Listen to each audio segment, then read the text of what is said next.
পৰহি দিনা মই শিল্পীহঁতৰ ঘৰলৈ গৈছিলোঁ। বাকীবোৰ ভিডিঅ' কৰিবলৈ নহ'লে চাহকাপ খাই দেউতাই পুখুৰীত মাছ মাৰিবলৈ গ'ল আৰু আমিও পিছে পিছে গ'লো। পুখুৰীটোত পানীও কমটি আছিলে।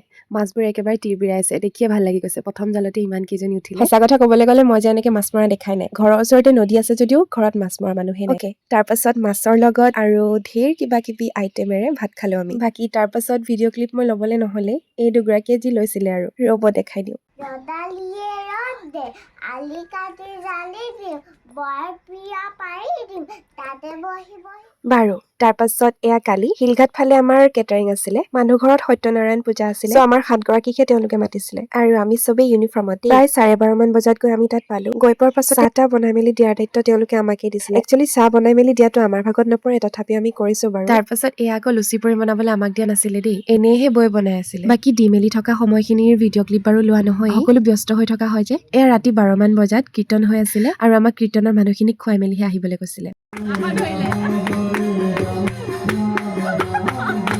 তাৰপাছত এয়া ৰাতি সময় দেখিছে নহয়, ঘৰৰ মানুহখিনিৰ পৰা আদি কৰি কীৰ্তন কৰাখিনিলৈকে গোটেইখিনিকে আজৰি কৰি আমি ঘৰমুৱা হ'লো।